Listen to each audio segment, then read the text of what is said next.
frustrates me as a geologist, they have a little thin veneer of real stone. Yeah. And so you have a thin veneer of real stone, sometimes in huge sheets of it, and they will cover it. They'll try to make columns. They'll try to make walls like this. But it never quite, it doesn't mesh. It doesn't, even when it's brand new, none of the veneers come off. You can tell. You know it, and you can feel that. It may look pretty superficially, and somehow, it's like, how do you know it? Especially if it's brand new and all the joints match, but it's not the same. And you can tell that. I mean, they definitely were dealing with this stone, I think, for ritual purposes, for specific purposes, which would have included visual. I mean, giving visual effects, giving,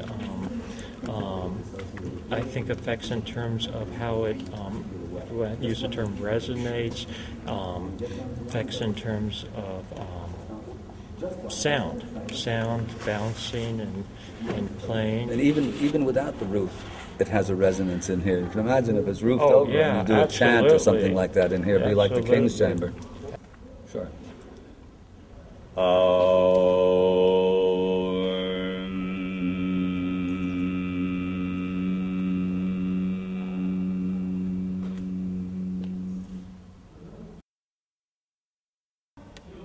Wait till you hear in the King's Chamber. Wait till you hear in the King's Chamber. I mean, the whole pyramid vibrates.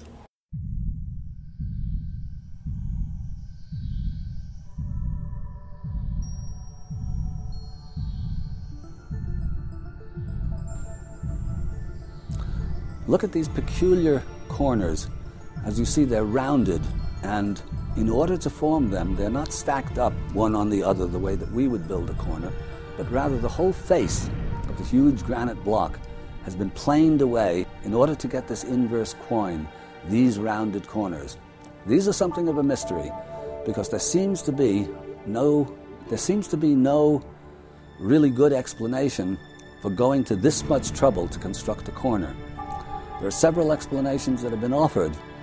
One is that stereo engineers tell me that in order to produce a true stereo speaker, there cannot be right angles in it or it distorts the sound. It's a possibility that this was a consideration in the building of this temple. Another possibility is that there's a symbolism to it. In Egypt, there is no word for temple. The temple is called Per Neter, which means the house or the home of the god or principle.